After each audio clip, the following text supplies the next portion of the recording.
నమస్తే, welcome to I news. నేను హిమ. ప్రపంచానికి వస్తువులను సరఫరా చేసే గ్లోబల్ ఫ్యాక్టరీ చైనా ఇప్పుడు ఒక వింతైన ఆకలితో అలమటిస్తోంది. అది డబ్బు కోసం కాదు, మనుషుల కోసం. చైనాలో జననాల రేటు మునుపెన్నడూ లేనంతగా పడిపోవడంతో దేశ భవిష్యత్తు అంధకారంలో పడిందనే సంకేతాలు వస్తున్నాయి. పనిచేసే చేతులు తగ్గిపోతున్నాయి. ఆదుకోవాల్సిన యువత అదృశ్యమవుతోంది. ఈ గడ్డు కాలాన్ని ఎదుర్కోవడానికి జిన్పింగ్ సర్కార్ ఒకే ఒక ఆయుధాన్ని నమ్ముకుంది. అదే కృత్రిమ మేధస్సు, రోబోటిక్ ఫోర్స్. ఫ్యాక్టరీల నుంచి హాస్పిటల్స్ వరకు, హోటళ్ల నుండి ఇళ్ల వరకు మనుషులు చేయాల్సిన ప్రతి పనిని ఇప్పుడు రోబోలతో చేయిస్తోంది చైనా. అసలు చైనాలో జనాభా ఎందుకు మంచులా కరిగిపోతోంది? ఈ రోబో విప్లవం చైనాను గట్టెక్కిస్తుందా, లేక సరికొత్త సామాజిక సంక్షోభానికి దారితీస్తుందా? ఇప్పుడు ఈ స్పెషల్ స్టోరీలో చూద్దాం.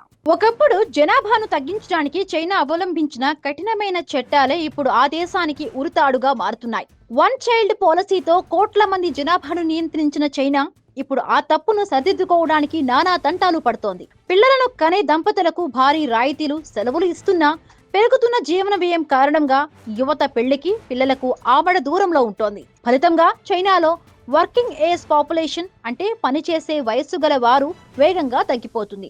ఇది నేరుగా చైనా ఆర్థిక వ్యవస్థను మందగమనంలోకి నెట్టేస్తుంది.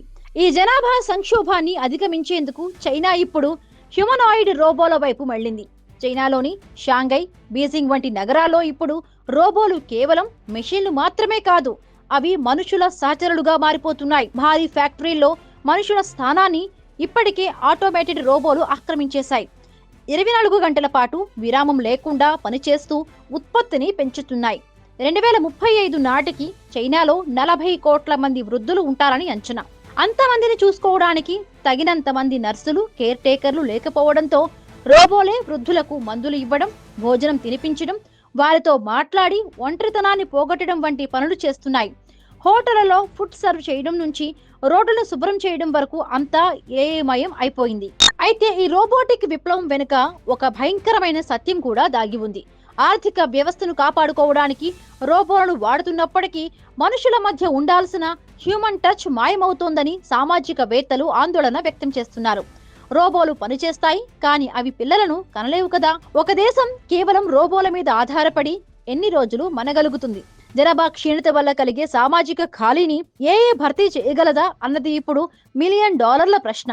ఏది ఏమైనా ప్రపంచానికే సవాలు విసిరే చైనా ఇప్పుడు తన సొంత జనాభా సమస్యతో పోరాడుతూ రోబోలనే తన చివరి ఆశగా మార్చుకుంది. ఈ డిజిటల్ డామినెన్స్ చైనాను మళ్లీ సూపర్ పవర్ గా నిలబెడుతుందో లేదో కాలమే నిర్ణయించాలి.